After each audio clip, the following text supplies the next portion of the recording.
남하늘 땅 시리아. 시리아는 서남아시아에 위치한 국가로 지중해 연안에 위치한 나라입니다. 북쪽으로는 터키, 동쪽으로는 이라크, 남쪽으로는 요르단과 국경을 접하고 있습니다. 전체 면적은 18만 5,100제곱킬로미터이며 현재 인구는 약 2,560만 명입니다.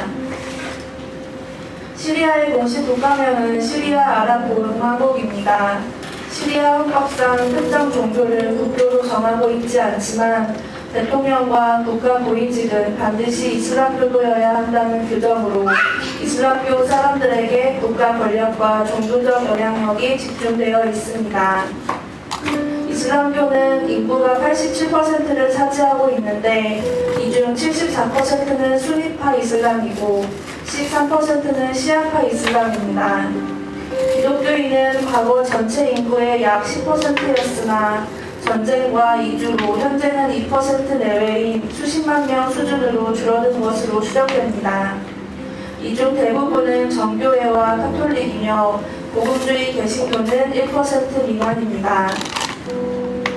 시리아는 1920년대부터 1940년대까지 프랑스의 지배를 받아왔습니다. 1차 세계대전 후 오스만 제국이 해체되면서 프랑스로부터 대리 통치를 받게 되었습니다. 하지만 말이 대리 통치이지 20년 동안 식민 지배와 같은 통치를 받았습니다. 프랑스는 시리아를 자국의 원료 공급지이자 노동력 착취 대상으로 여겨 말도 안 되는 할당량을 부여하며 노동력을 착취했습니다. 뿐만 아니라 시리아를 여러 행정구역으로 나눠 프랑스식 학교와 교육 제도를 만들어 강제적인 프랑스어 교육과 문화를 주입하며 시리아 고유 문화를 억압했습니다. 이러한 억압에 맞서 시리아 민족주의자들은 군대를 조직하여 무장투쟁을 벌였으나 군사력이 부족해 번번이 실패하였습니다. 그러던 중 2차 세계대전으로 프랑스의 군사력이 약해지자 시리아 민족주의자들은 군사력을 모아 다시 한번 프랑스 군대를 공격하였고 1946년 4월 17일에 프랑스로부터 완전히 독립하게 되었습니다. 독립 후 더 이상 식민지배와 같은 고통이 없는 미래를 그려왔던 시리아 사람들은 식민지배 때보다 더 비참한 상황에 내몰리게 되었습니다. 독립 이후 독재체제가 들어서게 되었기 때문입니다. 아랍 민족주의 이념을 내세우면서 독재체제를 내세운 하페즈 알-아사드는 독재체제를 견고하게 세우기 위해 무카바라트라는 비밀경찰을 도시와 지방 곳곳에 심어 자신을 조금이라도 비판하는 사람들을 쥐도새도 모르게 잡아들여 무자비하게 탄압하며 독재체제를 이어갔습니다. 1982년 독재체제를 반대해 반정부 시위를 벌이던 시리아 국민들을 무력으로 진압하였는데 이 무력이 얼마나 가혹했는지 4만 명의 국민들이 군인들의 총에 맞아 목숨을 잃은 정도로 가혹하게 독재체제를 이어갔습니다. 2011년 시작된 아랍의 봄의 영향으로 민주화를 요구하는 대규모 시위가 시리아에서도 일어났습니다. 성인뿐만 아니라 청소년들도 민주화 시위에 참여하며 목소리를 높였던 이때 시위에 함께한 13살 소년이 비밀경찰에 의해 목숨을 잃는 사건이 일어났습니다. 정부의 폭력적인 진압으로 인해 반정부 시위는 정부군과 반정부군 간의 내전으로 번지게 되었습니다.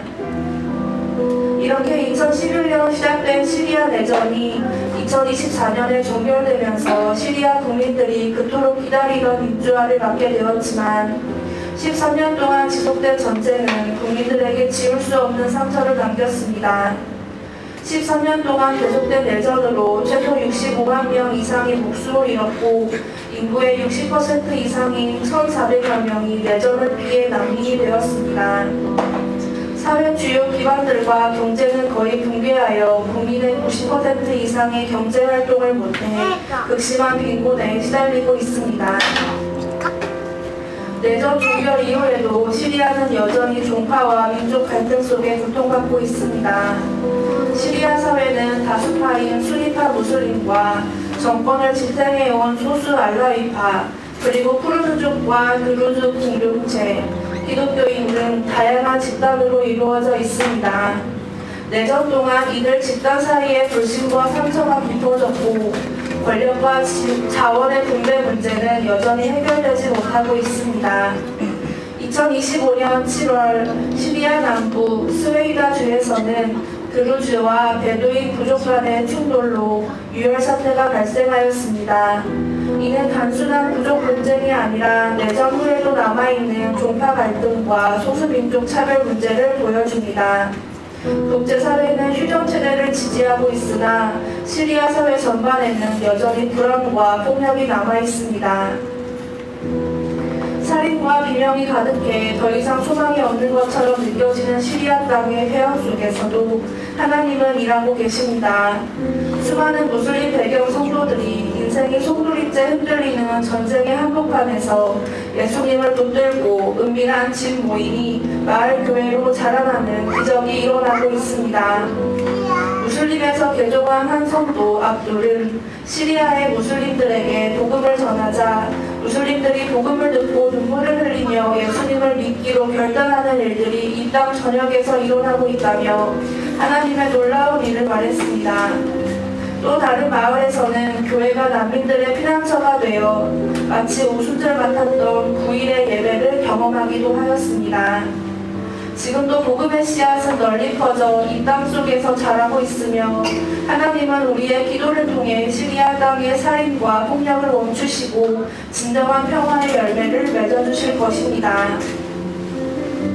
하나님의 지혜에 있어서는 이 세상이 자기 지혜로 하나님을 알지 못하는 고로 하나님께서 전도에 미련한 것으로 믿는 자들을 구원하시기를 기뻐하셨도다.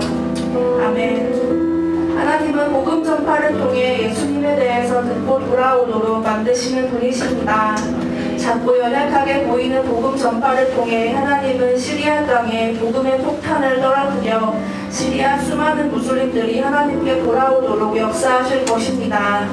이 시간 시리아를 위해서 함께 기도합시다. 먼저 시리아의 정부와 국민들을 위해 기도합시다. 13년 동안 계속된 내전으로 무너진 시리아의 경제와 사회가 속히 회복되어 국민들이 가뭄과 식량위기, 빈곤과 고난에서 벗어날 수 있도록 종파 간 폭력과 유혈 사태가 멈추고 국민들이 평안히 살아갈 수 있도록 난민과 국내 신앙민들이 안전하게 돌아오고 새로운 터전을 마련할 수 있도록 함께 기도했으면 좋겠습니다. 기도합시다.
그 다음으로 시리아의 교회와 복음화를 위해 함께 기도합시다.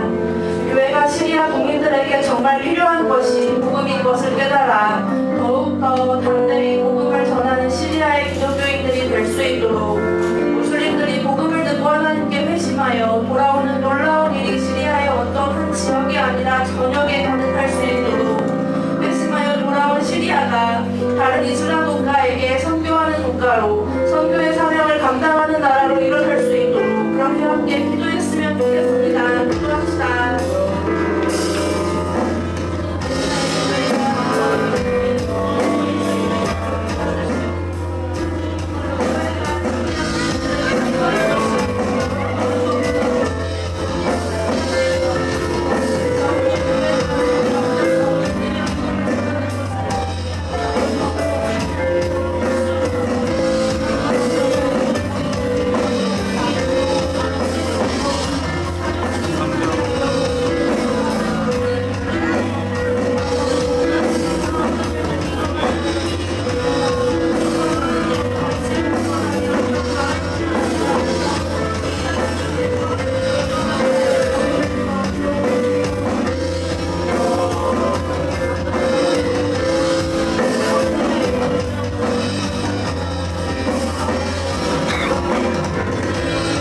하나님 아버지, 오늘 시리아에 대해서 함께 기도하게 해여 주셔서 감사합니다.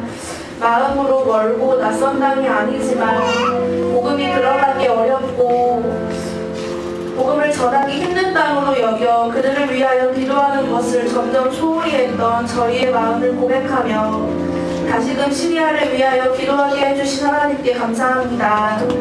모든 자들과 함께 오라고 하신 하나님의 말씀에 따라 시리아 사람들의 아픔과 고통의 소리를 듣고 함께 올 수 있는 저희가 되게 하여 주시고 그들이 예수님을 만나 비로소 삶의 평안을 되찾았을 때 그들과 함께 즐거워할 수 있도록 함께하여 주시옵소서.